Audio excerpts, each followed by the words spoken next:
بسم اللہ الرحمن الرحیم۔ اور میں دن بدن امی کو ٹوٹتے ہوئے دیکھ رہا تھا، لیکن امی کسی بھی چیز میں مجھے دخل دینے کی اجازت نہ دیتی تھی، اور نہ یہ کہ کسی کو فون کر کے ہی بتا دوں۔ مہران، تم نے اس سال پڑھائی کرنی ہے، ان کا یہی جملہ ہوتا۔ لیکن کون سی پڑھائی؟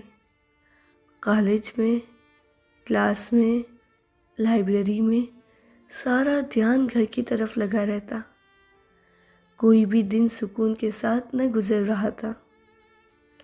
امی ہمیں بچانے کے لیے ابو کے سارے خاندان کے سامنے کھڑی تھی، اور یہ وہ چیز تھی جسے میں واقعی برداشت نہ کر سکتا تھا۔ کوئی فائدہ نہ تھا۔ بالآخر میں نے فون اٹھایا اور ماموں کو فون کیا۔ ماموں محمد وہ واحد شخص تھے جو امی کو اس مصیبت سے نجات دلا سکتے تھے۔ شاہدہ، ہم شرمندہ ہیں، قسط 65۔ رات کے 8 بجے تھے کہ دروازے پر بیل بجی اور آواز آئی، ماموں محمد آ گئے۔ سب لوگ، ابو کا سارا خاندان جو بھی امی پر چیخ چلا رہا تھا، سب پر خاموشی چھا گئی۔ ایسی خاموشی جو کسی طوفان کا پیش خیمہ لگ رہی تھی۔ ماموں محمد بہت خاص قسم کا رعب رکھتے تھے، ایسا رعب جس سے ابو بھی ڈرتے تھے۔ ماموں دروازے سے اندر آئے، ان کی آنکھوں سے آنکھ برس رہی تھی۔ ابو کھڑے ہوئے، لیکن کسی کا ایک لفظ بھی سننے سے پہلے ماموں نے ایک زوردار تھپڑ ابو کے منہ پر دھر دیا۔ میں نے تمہاری اور اپنی بہن کی شادی والے دن ہی تمہیں کہا تھا کہ تم مجھے ذرا بھی اچھے نہیں لگتے۔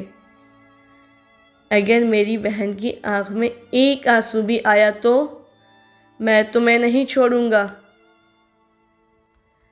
پھوپھو زہلا اپنی جگہ سے اٹھی اور غصے سے ماموں کو دیکھا اور بولی، آغا محمد، بجائے اس کے کہ آپ اپنی بہن کی زندگی کی اصلاح کے لیے قدم اٹھائیں، اسی کے گھر میں اس کے شوہر پر ہاتھ اٹھا رہے ہیں، اور اب اسے اسی کے گھر سے باہر نکالیں گے۔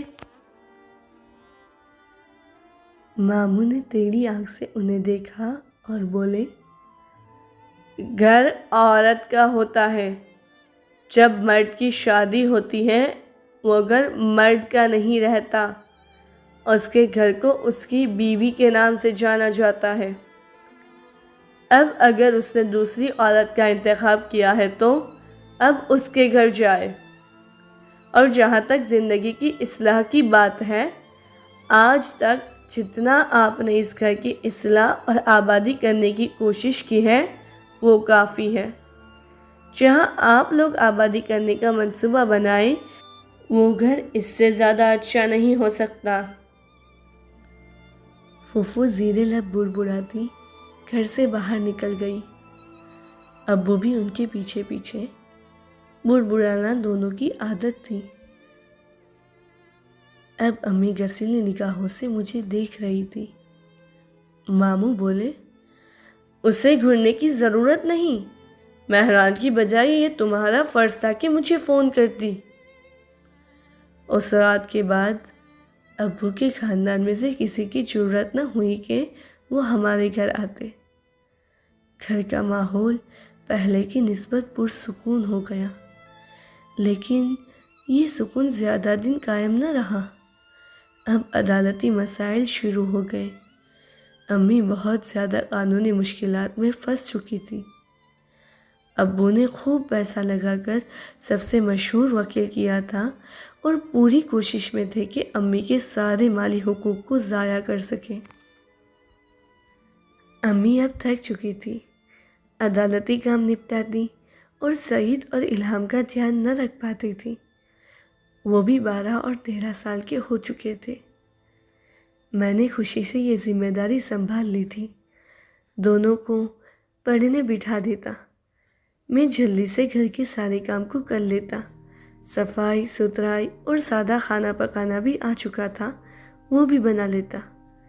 الہام چھوٹی ہونے کے باوجود مدد کرواتی۔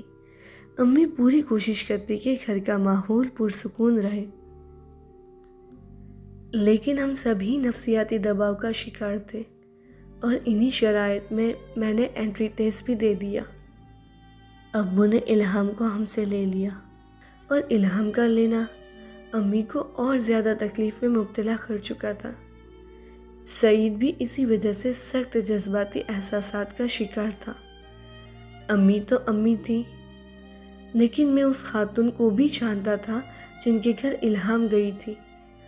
اس خاتون میں ذرا بھی مروت اور رواداری نہ تھی، وہ جا کے الہام کے ساتھ اچھا برتاؤ کرتی۔ اور امی کو مالی مسائل کا شکار کروانے میں ان کا پورا ہاتھ تھا۔